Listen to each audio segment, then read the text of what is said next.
सांगली मिरज कुपवाड शहर महानगरपालिका क्षेत्रातील प्रभाग क्रमांक 10 मध्ये हमाल बांधवांना बसण्याकरिता निवारा शेड बांधण्यात यावा अशी मागणी गेल्या अनेक वर्षांपासून हमाल बांधवांनी केली होती। या प्रभागाचे तत्कालीन नगरसेवक जगन्नाथ ठोकळे यांच्याकडे हमाल बांधवांनी यासाठी पाठपुरावा करीत काम मंजूर करून घेतलं। या कामाचे भूमिपूजन भाजपाचे ज्येष्ठ नेते माजी उपमहापौर शेखर इनामदार यांच्या हस्ते करण्यात आले।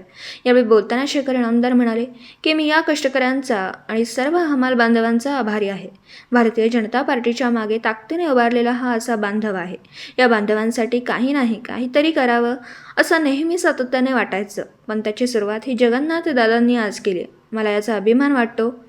हमाल नेते बजरंग कुटाळे म्हणाले, गेल्या 7 वर्षापासून आम्ही या मागणीसाठी अनेक नगरसेवकांकडे पाठपुरावा करीत होतो, परंतु याकडे कोणी लक्ष दिले नाही। ज्यावेळी आम्ही ही मागणी जगन्नाथ ठोकळे यांच्याकडे केली, त्यांनी याला तात्काळ प्रतिसाद देत काम मंजूर करून घेतलं व आज त्या कामाचं भूमिपूजन होतंय। याबद्दल हमाल बांधवांमध्ये समाधान व्यक्त होतंय। या कार्यक्रमात माजी नगरसेवक जगन्नाथ ठोकळे, रिपाई युवक जिल्हाध्यक्ष श्वेत पद्मा कांबळे, जमीर कुरणे, सूरज मामा पवार, आशुतोष कलगुटगी, हमाल नेते बजरंग कुटाळे, आशिष उर्फ मनोज गाडे, आनंदा उर्फ बापू ठोकळे, अरुण आठवले, संतोष सरवदे, अजय उबाळे, आशाताई साबळे, शालिनताई वायदंडे, बळवंत वाघमारे, शिवाजी वाघमारे, गजानन कांबळे, मक्तेदार धनंजय रुपणार, विक्रम मोहिते, राकेश शिंगे, नितीन ठोके, संतोष कांबळे, प्रमोद कांबळे, गजानन गस्ते यांच्यासह अनेक मान्यवर व हमाल बांधव उपस्थित होते। निवारा शेड आणि पाण्यासंदर्भात आपले सर्वांचे लाडके नगरसेवक जगन्नाथ दादांनी मी या कष्टकऱ्यांचा आणि सर्व हमाल बांधवांचा आभारी आहे की नेहमीच भारतीय जनता पार्टीच्या मागं ताकदीनं उभारलेला हा आमचा बांधव आहे। या बांधवांसाठी काही ना काहीतरी करावं असं नेहमी सातत्यानं, पण त्याची जी सुरुवात ही जगन्नाथ दादांनी केली। जगन्नाथ दादा, तुमच्या सार्वजनिक जनामध्ये अनेक तुम्ही कामं केली, परंतु ह्याचा आशीर्वाद तुम्हाला नक्की लागणार, कारण ही कष्टकरी लोक आहेत।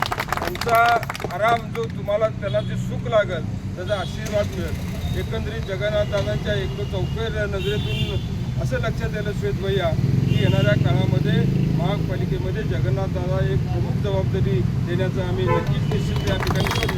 कारण चौफेर विचार करून प्रभागाचा विचार करत असताना सुद्धा केवळ माझा वार्ड आणि माझा भाग, माझे मतदार हे न बघता सर्वांसाठी काम करणारं नेतृत्व हे मी पहिल्यापासूनच श्वेत भैया मी बघतोय।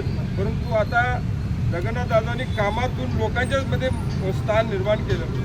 खरोखरच मला अभिमान वाटतो की अशा कार्यकर्त्यांच्यामुळेच आज आमची RPI युती आणि भाजप हे लोकांच्यापर्यंत जात आहे। येणाऱ्या काळामध्ये आपण अनेक चांगली कामं या ठिकाणी करू। श्वेत भैया, मला सांगायला अभिमान वाटतो की 2018 ते 2023 प्रचंड कामं झाली। एक 3 वर्ष आमची, 1 वर्ष पुरामध्ये आणि 2 वर्ष कोरोनामध्ये गेले असतील तर दादा तुम्हाला कामं मोजायला लागली असती। अशा पद्धतीनं आता मी दादांना सांगितलं आहे की आता प्रभाग 10 तर तुमचा आहेच, परंतु तुम्ही इतर ठिकाणी सुद्धा लक्ष घाला। जे नवीन लोक आहेत त्यांना मार्गदर्शन करा। अशा सगळ्या कष्टकरी बांधवांचं ज्या मागण्या आहेत त्या मागण्या आपण कार्यसम्राट सुधीरदादा गाडगीळ असतील, भाजप असतील, महापालिका असतील यांच्या माध्यमातून आपण पूर्ण करूया।